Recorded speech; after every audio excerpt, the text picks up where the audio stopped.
पहला कुरिन्थियों 9वां चैप्टर उसका 24वां वचन। कि दौड़ में तो दौड़ते सभी हैं परंतु इनाम एक ही ले जाता है। तुम ऐसे ही दौड़ो कि जीतो। कलीसिया के लिए यहाँ पर सेंट पॉल ये बोल रहे हैं कि क्या तुम नहीं जानते कि दौड़ में दौड़ते सभी हैं। एक जगह वचन कहता है बुलाए हुए बहुत हैं, चुने हुए थोड़े हैं। और वही अगर हम देखें तो कहीं ना कहीं इसी के इक्वल टू है ये वचन, दौड़ते सभी हैं पर इनाम कौन ले जाता है। आमीन। शुरुआत सबने करी। देखो मैं ये बात हमेशा से आप लोगों को बता रही हूँ क्योंकि हमारी जो कॉलिंग है वो यही है और हमारी हर दिन की फैमिली प्रेयर में प्रेयर भी होती है। आप कभी हमारी फैमिली प्रेयर के टाइम को कभी आओ तो सुनना। हम यही कहते हैं प्रभु आपके आने के दिन के लिए हमको तैयार रख और इतना अनुग्रह दे कि बहुतों को तैयार कर रखें। अभी हम अंत के भी अंत में हैं तो अब हमारे पास अपनी छोटी मोटी बातों में उलझने का समय नहीं है, ये तैयारी का समय है। आमीन। ये तैयारी का समय है। तो शायद जब हमको मुस्तैद होना है, आपको क्या लगता है आप दुनिया की खबरों को देख के जान सकते हो कि बाइबल सच्ची है, क्योंकि दुनिया में जो अंधकार की शक्तियां हैं उनका काम तेजी से हो रहा है।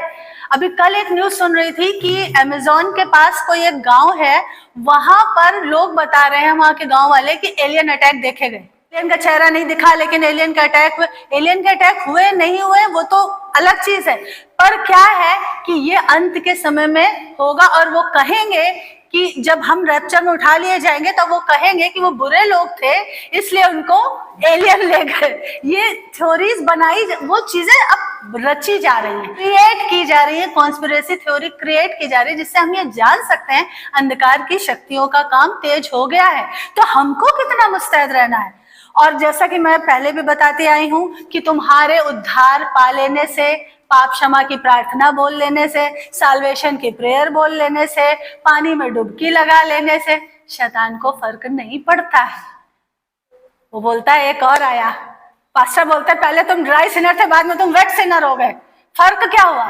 फर्क तब पड़ता है जब हमारा इनर मैन मजबूत बनता है, जब हमारा आत्मा मजबूत बनता है, तब वो तिल मिलाता है, तब वो डर के भागता है, तब वो भागता है। और हमको ऐसा ही मजबूत बनना है। क्यों वो गड़बड़ियां डालता है हमारे जीवन में, हमारी मसीही संगति में क्यों शैतान गड़बड़ी डालता है? क्यों? क्योंकि एक्ट्स का 2nd चैप्टर, प्रेरितों के काम का 2रा चैप्टर पढ़ के देखो, जब बाकी लोग वहां पर त्योहार मना रहे थे, कुछ मुट्ठी भर लोग आज्ञाकारिता निभा रहे थे, चुने हुए लोग बैठे थे, वहां लिखा एक मन होकर। कलीसिया जो एक मन होगी वो शैतान के लिए बहुत बड़ा खतरा है। इसलिए पहली चाल ये है एक मन होने ही मत दो।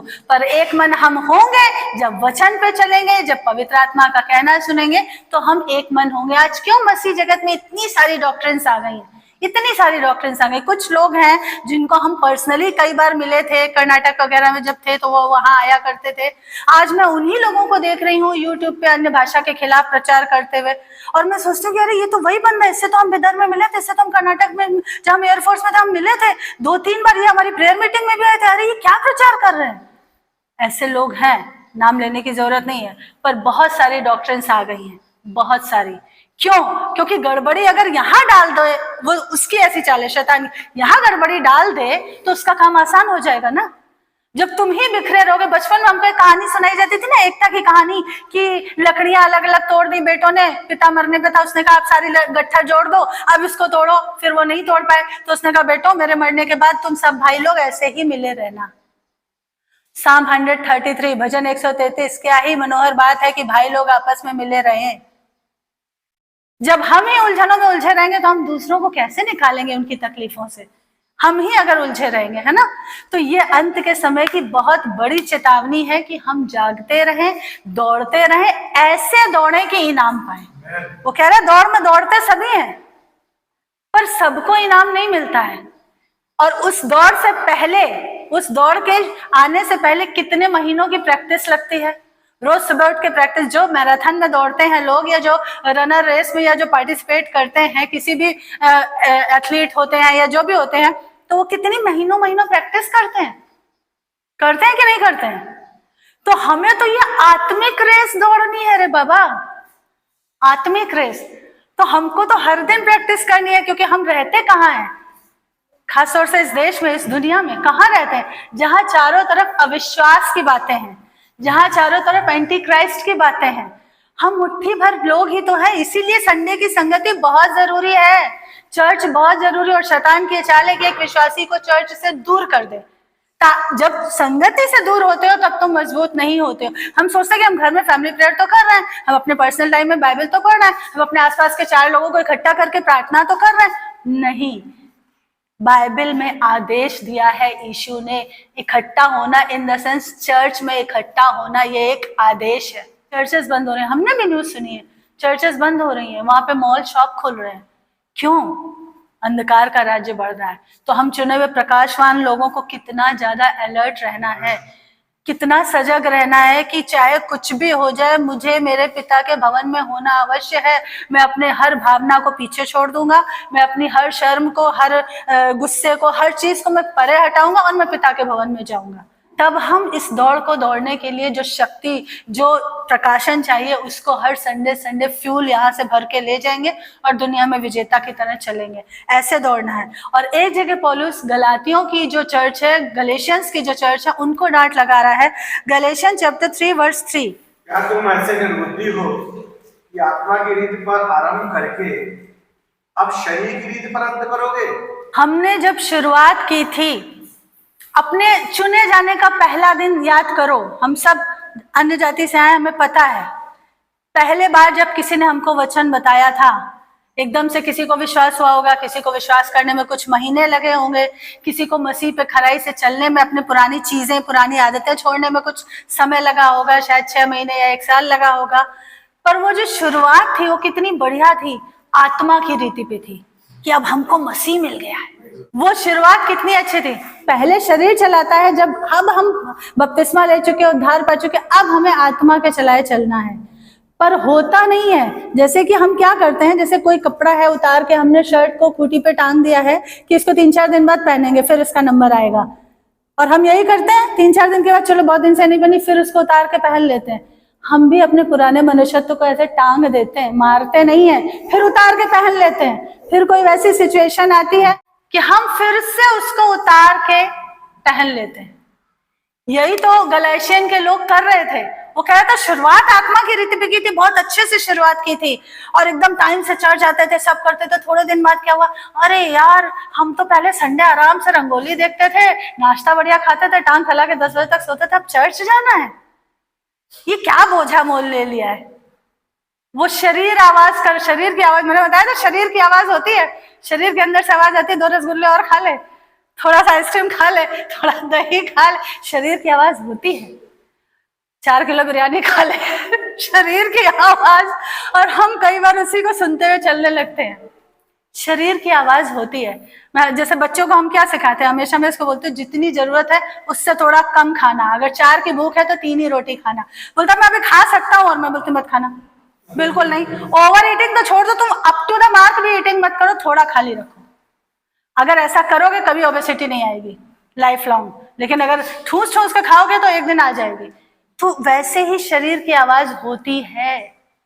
हमें इस चीज को पहचानना है और हमें इससे दूर रहना है। ये चर्च इसमें फंस गई है, इसलिए पौलुस को यहाँ पे डांट लगानी पड़ रही है। प्रैक्टिस हर संडे मैं क्यों कहती हूँ छोटी उम्र से बच्चों को चर्च लाओ, क्योंकि छोटी उम्र से जब वो आएंगे तो डिसिप्लिन सीखेंगे। नहीं तो फिर बाद में आप सोचोगे कि डिसिप्लिन सीखें। जैसे कोई एक सिस्टर किसी चर्च का बता रही थी कि वहां पे सारे बूढ़े चर्च के अंदर बैठते हैं और सारे जो यंगस्टर हैं, मतलब 15-16 से लेके 20-22-25 साल के, सब चर्च के बाहर रहते हैं। मैंने कहा बाहर क्या करते हैं? बोली पता नहीं, बातें करते हैं, क्या करते हैं, सारे बूढ़े अंदर बैठे रहते हैं। जिनको सीखने की जरूरत है, जिन्होंने अपना जीवन ठीक से जी लिया है, अब वो तो जाने वाले हैं, वो बैठे हैं, और जिनको सीखने की जरूरत है वो बाहर है। क्यों? क्योंकि वहां पे उस चर्च में डिसिप्लिन ही नहीं है। हम क्यों कहते हैं छोटी उम्र से बच्चों को डिसिप्लिन सिखाना है? इसको जैसे ही फर्स्ट में जाएगा बाइबल हाथ में देनी है, सुबह उठना है, स्कूल जाने से पहले, तैयार होने से पहले बाइबल पढ़ना सिखाना है। उसके लिए हमें भी जल्दी उठना पड़ेगा, हमें भी आलस छोड़ना पड़ेगा, प्रैक्टिस करनी है। हमें अपने शरीर को हमारे ऊपर जब उद्धार पा लिया है तब हावी नहीं होने देना है, क्योंकि दुनिया तो वैसे ही हावी होती रहती है। अब शरीर भी हावी हो जाएगा तो हमारा उद्धार बचेगा कहाँ? हमारा आत्मिक युद्ध है। हर दिन कई बार लोग गुस्सा दिलाते हैं, वहां भी शरीर हावी होता है ना, गुस्सा आता है। जैसे लेडीज का क्या होता है, कभी प्रेगनेंसी में या कभी मंथली या कुछ सर्टेन स्टेज आती है आफ्टर 40-45, तो कुछ हार्मोनल चेंजेस होते हैं, तो उसमें बोलते हैं कि बहुत, डॉक्टर से बोलो, डॉक्टर बोलते हैं कि नहीं वो हार्मोनल चेंजेस है इसलिए आपको जल्दी से गुस्सा आ रहा है, ऐसा हो रहा है। तो जेंट्स को क्या होता है, तुम्हारे तो हार्मोन में कबड्डी नहीं खेलते, तुम क्यों गुस्सा करते हो, तुमको क्या प्रॉब्लम है यार।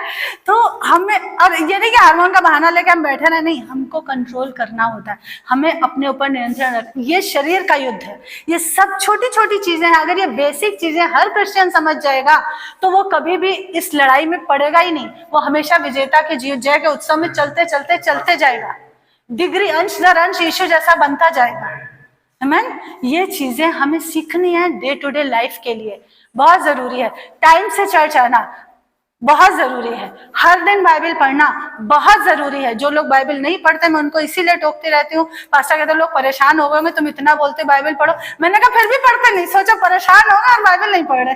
बाइबल पढ़ो तभी जीवन बदलेगा, नहीं तो नहीं बदलेगा।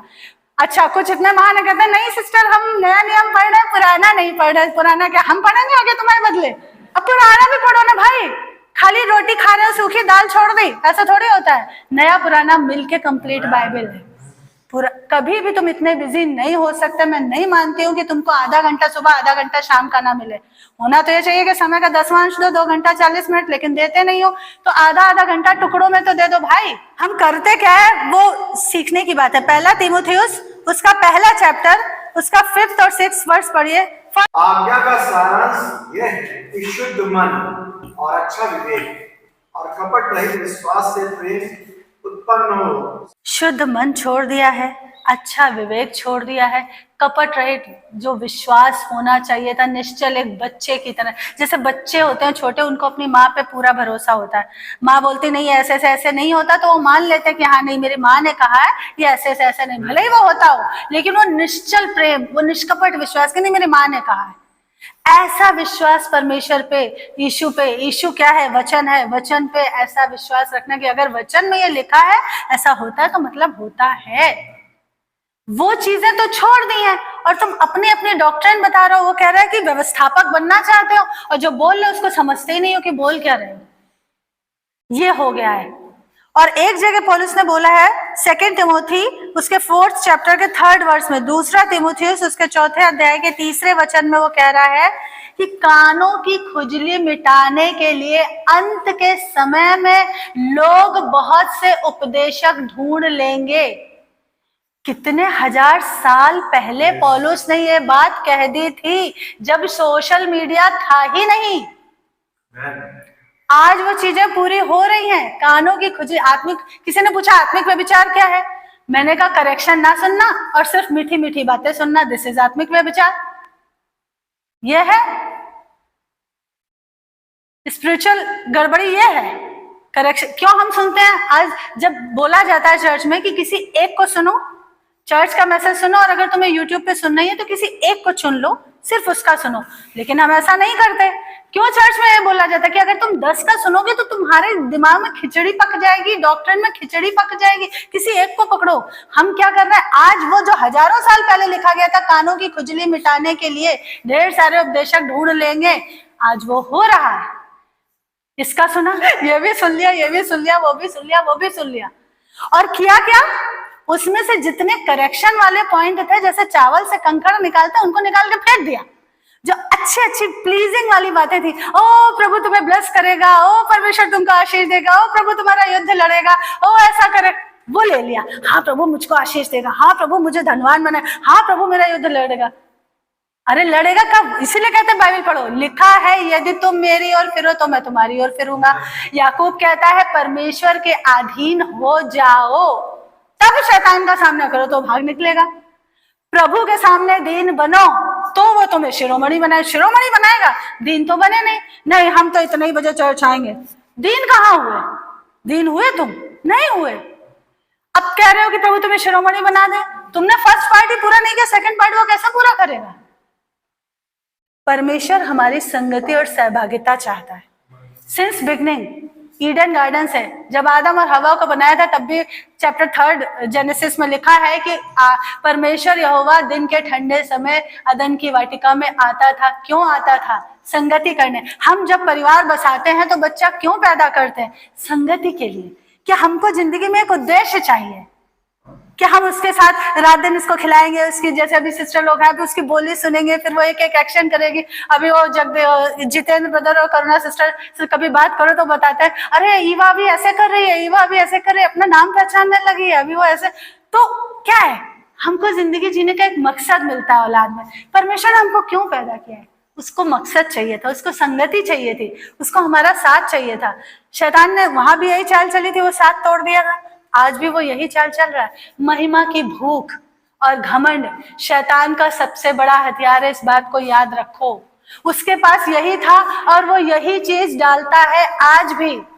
वहां भी डाली थी। हवा को क्या बोला था, याद करो, याद है? हवा को बोला था कि अगर तुम ये फल खाओगी तो परमेश्वर के तुल्य हो जाओगी। फॉर एग्जाम्पल, पास्टर आपको इसलिए मना करते हैं कि आप दूसरों का मत सुनो यूट्यूब चैनल, आप सिर्फ पास्टर का ही सुनो। जबकि पास्टर क्यों मना करते हैं कि भाई तुम्हारे दिमाग में खिचड़ी ना पके? परमेश्वर ने क्यों मना किया था कि तुम भले के साथ साथ भला बुरा एक साथ है, तुम बुरे को भी जान जाओगे और बुराइयां करने लगोगे, इसलिए मना किया था। पर उसने क्या किया? वचन को ट्विस्ट किया।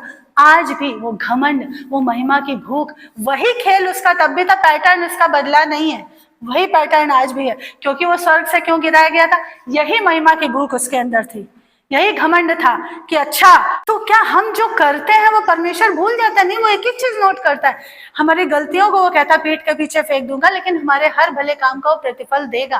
पर चाल क्या है कि तुम उसके जैसे बन जाओगे, उसके बराबर बन जाओगे, ऐसे बन जाओगे। यही तो चाल आज भी है, महिमा की भूख की मेरी महिमा हो, मेरा नाम हो, मेरी प्रशंसा हो। घमंड हमको भी आता है, आप ही को सब नहीं आता, हमको भी बहुत कुछ आता है। वो हम्बलनेस का स्पिरिट ही छीन, वहां भी वही किया था। उनको एक बच्चे की तरह बोलना चाहिए था कि नहीं, अगर मेरे पिता ने, अगर मेरे यहोवा ने मना किया तो चाहे कुछ भी हो, भले ही हम उसके तुल्य बन, हम नहीं खाएंगे, और खाएंगे भी तो उससे पहले पूछ लेंगे तभी खाएंगे, क्योंकि उसने मना किया। वो चीज आज भी इंसानों के अंदर लैकिंग है, नहीं है, गायब है। हमें वही चीजें तो रखनी है कि नहीं, जो यीशु कहेगा, जो पवित्र आत्मा कहेगा, जो चर्च में सिखाया जाए, हम वैसे चलेंगे, तब हम विजेता का जीवन जिएंगे। आमीन। कुछ बाइबल में ऐसे लोग थे, आज हम क्यों बाइबल में एक एक एग्जाम्पल है उससे हमें सीखने के लिए, आज हम उन लोगों को देखेंगे। कुछ ऐसे लोग थे जिन्होंने शुरुआत अच्छी की थी लेकिन वो टिके नहीं रहे।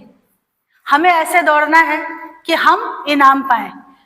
ऐसे लोगों में बहुत से लोग हैं, और कुछ ऐसे लोग हैं, उनको भी देख लेंगे साथ में, जिन्होंने शुरुआत अच्छी नहीं की थी पर वो बाद में अपने आप को करेक्ट करने लगे और उन्होंने विजेता का जीवन जिया, उन्होंने इनाम पाया। तो सबसे पहले ऐसे लोगों को देखते हैं, नूह को देखते हैं हम। उत्पत्ति का चैप्टर 9 20 वचन निकालिए। नूह किसानी करने लगा, उसने दाख की बारी लगाई और वो दाखों को पीकर मतवाला हुआ और अपने समूह के भीतर नंगा हो गया। यही नूह जिसकी हम गवाही देते हैं जेनेसिस के 6 चैप्टर में, जल प्रलय आने के समय पूरी पृथ्वी पे, जब नेपोलियन थे, जब नेफिलीम यहाँ पर थे, जब दानव इस पृथ्वी पे थे। क्यों? क्योंकि फॉलन एंजल जो वॉचर्स थे, जो गिराए, बता चुकी हूँ ये इसके पीछे की कहानी, जो गिराए हुए स्वर्गदूत थे और जो वॉचर्स पृथ्वी पर ठहराए गए थे, उन्होंने मनुष्य की पुत्रियों के साथ व्यभिचार किया, वो बहक गए, उन्होंने करप्ट रेसेस पैदा करनी शुरू कर दी, मिक्सिंग हो गई ना मनुष्य के, उसमें स्वर्गदूतों की वो मिल गई ना, और वो जो परमेश्वर से फिर गया वो फिर क्या शैतान हो गया ना। और वो जो रेस थी, वो जो प्रजाति पैदा हुई, वो गड़बड़ थी और वो सारे दुष्ट थे, और इसलिए पूरी पृथ्वी पे उपद्रव भर गया था। जो आज पाप हो रहे हैं, आज कितनी आसानी से, कितने ढेरों एग्जाम्पल और खबरें आपको मिल जाएंगी, और बड़े अच्छे से इस चीज को बताते हैं कि नहीं, मैं लड़के की बॉडी में था, मैं लड़की जैसा फील करता था, मैंने ऑपरेशन करा के अपने को वैसा बना लिया। मैं लड़की की बॉडी में थी, मैं लड़के जैसा फील करती थी, मैंने ऑपरेशन। आज ये चीजें कितनी आम हो गई हैं, कितनी आम, इनको एक्सेप्टेबल बनाया जा रहा है। ये शैतान की चाल है, जबकि उनके अंदर एक्चुअली दुष्ट आत्मा है जो उनको इस तरह से करवाता है। अपने, ये शरीर पवित्र आत्मा का मंदिर है, इसको ही खराब करवा रहा है। परमेश्वर क्या कंफ्यूज था जो उसने तुम्हें ऐसा बना के भेजा? तुम उसके निर्णय के खिलाफ जा रहे हो। नहीं, मैं फील करता था। फीलिंग कहां से आई? ये कहां, किसने डाला तुम्हारे दिमाग में? शैतान ने। दुष्ट आत्मा का कब्जा है ऐसे लोगों के जीवन पे। ये चीजें दुनिया के लोग नहीं समझ रहे हैं। दुनिया के लोग क्या, नहीं, जैसा वो चाहते हैं, जैसा फील करते हैं, उन्हें वैसे जीने दो ना। ऐसी पॉलिश्ड थ्योरीज और कितने एग्जाम्पल हम देख रहे हैं। उस समय ये तभी हो चुका था, तभी रेस करप्ट हो चुकी थी, लेस्बियन और ये होमोसेक्सुअल और गे ये सब चीजें उस वक्त भी फैली हुई थी। ये सारा पाप धरती पे आ चुका था, इसलिए परमेश्वर ने कहा था मैं नष्ट कर दूंगा इस पूरी मनुष्य जाति को। और वहां पे से चुना किसको? केवल नूह, उसके बेटे और उसकी बहुओं को, नूह की पत्नी को, बस इतने लोग चुने गए। वो नूह जल प्रलय के बाद जब तुम एक युद्ध जीत चुके हो, बड़ा आत्मिक युद्ध, और अब परमेश्वर ने तुम्हें रिवॉर्ड दे दिया है, तो होना दे चाहिए तुम और हम्बल हो जाओ और ज्यादा आत्मिक हो जाओ, पर तुम फैल गए। तुमने दाख की बारी लगाई। तुम किसी और चीज की भी खेती कर सकते थे, दाख की बारी लगाई तो लगाई, उसको पिया, इतना पिया कि मतवाला हो गया। बचाया इसलिए था परमेश्वर ने, हमको उद्धार इसलिए दिया है कि उद्धार पाने के बाद फिर हम सड़ाहट के कामों में लौट जाएं। क्यों बचाया था? जल, इतनी बड़ी जल प्रलय से परमेश्वर की नजरों में तुम धर्मी थे, तुमने क्या किया? तुम दूसरे के लिए ठोकर का, अपनी ही औलाद के लिए ठोकर का कारण उसने देख दिया और फिर उसने बता भी दिया, वो उसकी नादानी, उसकी गलती, और तुम अपनी ही औलाद को शाप दे रहे हो। वो जो जीवन बचाया गया था वो तो चाहिए था और फ्रूटफुल होता। शुरुआत बहुत अच्छी थी। हम बहुतों को अपने आसपास देख सकते हैं, हमने देखा भी है, हम तो पर्सनल जानते हैं, हमने देखा है लोगों को अच्छी शुरुआत के बाद बहुत बुरा गिरते हुए, हमने देखा है। इसलिए अलर्ट रहो, आत्मा में बहुत जरूरी है। दूसरा एक एग्जाम्पल देख लीजिए, दूसरा इतिहास, हिजकिय्याह के बारे में देखते हैं। दूसरा इतिहास उसका 32 चैप्टर उसका 24 वचन। हिजकिय्याह ऐसा रोगी हुआ, वो मरने पर था, तब उसने यहोवा से प्रार्थना की और उसने उससे बातें करके उसके लिए एक चिन्ह दिया। क्या हुआ था ये कहानी हम जानते हैं, क्रॉनिकल में भी लिखी है, यशाया में भी लिखी है। हिजकिय्याह को एक बहुत बड़ा रोग हो गया था। उन दिनों उस रोग की कोई क्योर नहीं थी, कोई उसका ट्रीटमेंट नहीं था। परमेश्वर ने कहलवा दिया था यशाया से कि तू मर जाएगा, जो जो आज्ञा देनी है दे दे। हिजकिय्याह पूरी ईमानदारी से, ऐसा राजा था जो चलता रहा था पूरी ईमानदारी से परमेश्वर के नियमों पे, उसके वचनों पे, तो उसने अपने उस चाल चलन की दुआई दी कि प्रभु मैं तो हमेशा से आपके साथ अच्छे से चला था, क्यों मुझे आप और जीवन नहीं दे सकते? परमेश्वर ने उसकी प्रार्थना को सुना, उसकी आयु में 15 साल और बढ़ा दिए।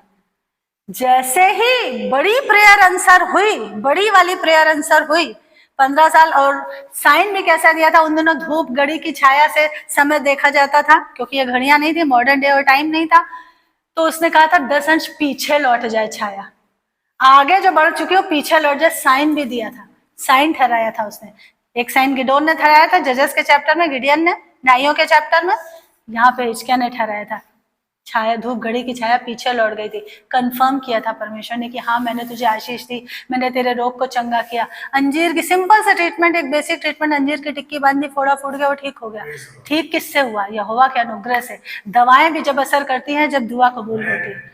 दुआ कबूल हुई, दवा ने असर किया, सिंपल सी दवा ने असर किया, चंगा हो गया। उसकी आयु में 15 साल और बढ़ा दिए गए।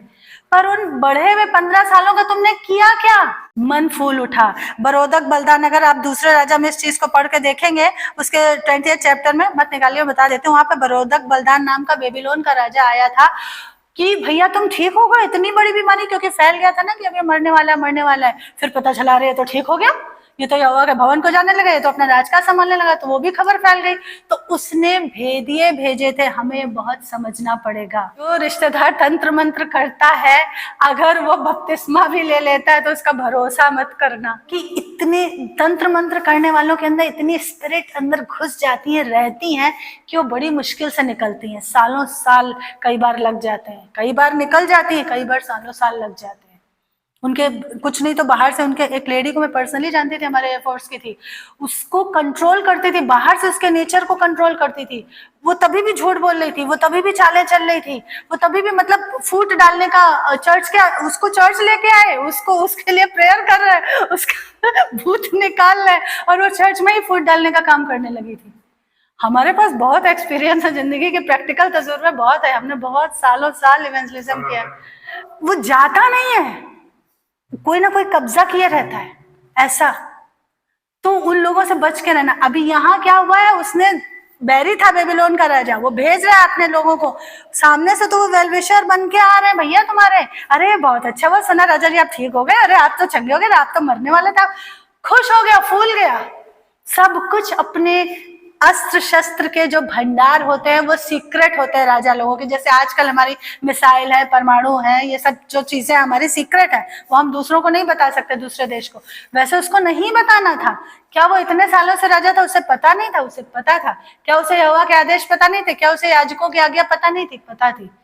फूल गया, और जब वापस उसको डांट बताने आया है यशाया, तो वो उल्टा उस पर गुस्सा हो रहा है। तब परमेश्वर का क्रोध भड़का है, या कहानी घर जाके पढ़िएगा इसको, और परमेश्वर ने कहा अब तेरे वंश पे तलवार चलती रहेगी, युद्ध होते रहेंगे, क्योंकि तूने अपना ही भेद खोल दिया है जाके बैरी के सामने, शैतान के सामने। ये चीजें हमें ध्यान रखनी है। उस 15 साल में तुमने कुछ भी फ्रूटफुल नहीं किया जो लाइफ तुम्हें एक्स्ट्रा मिली थी, उल्टा तुमने क्या किया, सब कुछ गड़बड़ कर दिया, सारा कुछ उल्टा पुल्टा कर दिया। दूसरा इतिहास उसका 15वां चैप्टर, उसका 16 और 17 वचन पढ़िए। आसा राजा की माता माका, जिसने आसेरा के पास रखने के झूठी मूर्त बनाई, उसको उसने राजमाता के पद से उतार दिया, और आसा ने उसकी मूर्त काटकर पीस डाली और किद्रोन नाले में फूंक दी। यहाँ पे राजा, ये सब यहूदा के राजा थे, ठीक है। राजा आसा का वर्णन है, वो भागों में बट गया था इजराइल, एक इजराइल एक यहूदा, यहूदा में 2 गोत्र रह गए थे, बाकी 10 उधर इजराइल में चले गए थे। तो ये यहूदा के राजाओं के बारे में बता रहे हैं। वो आसा राजा बहुत अच्छा था, वचन पे चलता था, यहाँ तक कि अपनी माँ की भी खिलाफत उसने की यहोवा के प्रति वफादार होने के लिए। वो अशेरा को पूज रही थी, उसको राजमाता के पद से ही उतार दिया, उसकी बनवाई हुई मूर्तें नष्ट करी। क्यों? क्योंकि वो यहोवा के वचन के खिलाफ था। सब कुछ अच्छा किया, लेकिन बाद में यही आसा राजा, आगे आप जब इस चैप्टर को पढ़ेंगे वहां पर लिखा है ऊंचे स्थान नहीं ढाए गए थे, थोड़ा बहुत, मतलब ऊंचे स्थान ढाए नहीं गए जो यहाँ पर लिखा है ना, इसका अगर हम आज के संदर्भ में अर्थ देखें तो हम काफी हद तक 80% हम करने लगते हैं, 20% चीजें वही पुरानी चालू रखते हैं, उद्धार से पहले वाली, और वही हमारे लिए फंदा बनती है। अगर इस चीज को आज के कॉन्टेक्स्ट में देखो, उद्धार पाने के बाद काफी चीजें हम करने लगते हैं जो चर्च में सिखाया जा रहा है, जो वचन में बताया जा रहा है, पर काफी चीजें हम छोड़ देते हैं, एज इट इज पुरानी वाली ही रखते हैं अपने अंदर, वही हमारे लिए फंदा बनती हैं। और यहाँ भी यही हुआ, बाद में आप पढ़ के देखिएगा, ये आसा राजा भी बिगड़ गया। अच्छी शुरुआत, बहुत बढ़िया शुरुआत, अवार्ड विनिंग परफॉर्मेंस परमेश्वर के सामने, लेकिन आगे चल के बिगड़ गए। ऐसी दौड़ दौड़ी कि दौड़ तो खूब तेज रहे थे, लेकिन बीच में टारगेट पॉइंट तक पहुंच नहीं पाए, बीच में गड़बड़ियां हो गई जो कि नहीं होनी चाहिए थी। आमीन। होता क्या है, वचन को कई बार हम पढ़ते तो हैं, पर उसको पवित्र आत्मा के एंगल से समझने के बजाय हम अपने एंगल से समझने लगते हैं। मैंने देखा है बहुतों को, कई लोगों ने मेरे सामने एक्सप्लेन किया कि देखो सिस्टर वहां पे ये लिखा है ना, इसका ये मतलब है। मैंने बोला है किसने समझाया आपको इसका ये मतलब है? ये नहीं, ये मतलब लोग अपने एंगल से वचन का अर्थ लगा लेते हैं, वैसे ही फिर दूसरों को बताने लगते हैं, वैसे ही प्रचार कर, वैसे ही समझने लगते हैं, वैसे ही चलते हैं। जब तक बाइबल का असली राइटर होली स्पिरिट है, उसके एंगल से नहीं समझोगे, काम नहीं बनेगा। पवित्र आत्मा के एंगल से बाइबल को समझना बहुत जरूरी है। बहुत सारे ट्रांसलेशन, बहुत सारे इंटरप्रिटेशन मौजूद हैं, पर पवित्र आत्मा का एंगल सबसे जरूरी है। इसलिए कोई भी प्रचार आप सुनते हो, मैं कहती हूँ पहले उसको वचन से मिलाओ। Be like a Berean Christian. Acts के 17 चैप्टर में प्रेरितों के काम के 17वें अध्याय में लिखा कि पौलुस महान भी प्रचार करके जाता था। उस वक्त उनके पास नया नियम नहीं था, तो भी वो पुराने नियम से मिलाते थे कि पौलुस ने जो प्रचार किया यही किया कि नहीं किया, ये क्या, ये इसमें तो ऐसा लिखा, ये ऐसे कैसे बोल, मिलाते थे। सोचो पौलुस का वचन भी वो मिलाते थे, तो आज हमें कितनी, आज तो कोई पौलुस हमें दिखता है क्या? आज हमें कितनी जरूरत है वचन से मिलाने की। और इसीलिए मैं कहती हूँ बार बार, 10 का सुनना बंद करो, एक को पकड़ लो, ठीक है, बाकी चर्च का सुनो, बाइबल पढ़ो, प्रार्थना करो, उससे जीवन बढ़ेगा। बेरिया के क्रिश्चियन पौलुस के वचन को भी मिलाते थे। पास्टर तो खुला बोलते हैं कि मेरा वचन मिलाओ बाइबल से, हम तो खुला बोलते हैं कि बाइबल में ऐसा ही है, मानो, नहीं तो रिजेक्ट करो। क्योंकि वचन जब हम पवित्र आत्मा के एंगल से समझेंगे तो सही से आगे बढ़ेंगे और जीत के निशान को टच कर लेंगे, हम उठाए जाएंगे। आज हम सबकी तैयारी अब यही है अंत के समय की एकमात्र उद्देश्य। जीवन के दूसरे उद्देश्य होंगे कि हाँ हमें बड़ा आदमी बनना है, नौकरी पानी है, डॉक्टर बनना है, इंजीनियर, ठीक है, लेकिन ये सबसे बड़ा उद्देश्य है कि हमें वहां फाइनल डेस्टिनेशन में पहुंचना। ये हर घड़ी अपने आप को याद दिलाया करो। आधी नींद में भी कोई उठाए तो तुम्हें ये याद रहे कि नहीं मुझे वहां जाना है, उसकी तैयारी चल रही है मेरी, उसके और अकेले मत जाओ, बहुतों को इस योग्य बना दो कि साथ में जाए, ताकि वहां तुम्हें पुरस्कार मिले। यहाँ भी मिलेगा, ऐसा नहीं कि सब वहीं मिलेगा, यहाँ भी मिलेगा। आमीन। वचन को पवित्र आत्मा के एंगल से समझो। जब आसा राजा को घमंड आ गया था और वचन में लिखा कि सब मन के घमंडियों से यहोवा घृणा करता है। अगर हमको कोई चीज आती है और हम उस पर घमंड करने लगे तो फिर वही चीज हमारे लिए नुकसान की हो जाती है। हमारे पास कोई टैलेंट है और वहीं पे हम घमंड करने लगे अगर, तो वो चीज हमारे लिए नुकसान की हो जाती है। पता है, वही चीज जहां घमंड का थोड़ा सा खमीर पूरे गुदे हुए आटे को खमीर कर देता है। दूसरा इतिहास का 16 चैप्टर पढ़िए, 7वां वचन। अभी जब यहाँ पर उस समय दर्शी होते थे, याजक होते थे, जो आके गलती राजाओं को बताते थे, तो जो हम्बल होते थे वो उस गलती को कबूल करके, जैसे दाऊद ने कबूल कर ली थी जब नातान ने उसकी गलती बताई थी कि हाँ ठीक है मुझसे गलती हुई, माफी मांगने के लिए बैठ गया था, उपवास करने के लिए बैठ गया था। पर जो घमंड से भर जाते थे, इस स्पिरिट से, घमंड का एक स्पिरिट होता है, महिमा की भूख का एक स्पिरिट होता है, पता है ये स्पिरिट होते हैं, उसके पास छोटे छोटे छुटभैये नेता है दुष्ट के पास, और वो उनकी स्पिरिट इंजेक्ट करता है विश्वासियों के अंदर, हमें इससे बच के रहना है। तो वो जब आत्मा से भर जाते थे तो वो फिर उन दर्शियों को, किसी किसी को तो काट में ठुकवा देते थे, दर्शी को ही मरवा देते थे, उस याजक को, उस प्रॉफिट को, कि तुमने मुझे मेरी गलती बताई, मैं राजा हूं, तुम्हारी इतनी हिम्मत। ऐसे हो गए थे, ऐसे बिगड़ गए थे चलते चलते परमेश्वर के राज्य में। ऐसे ही राजा शाऊल था। राजा शाऊल का अंत क्या हुआ? इजराइल का पहला राजा था। पब्लिक ने मांगा था परमेश्वर से, शमूएल से कहा था हमारे लिए राजा दो, राजा दो, राजा दो।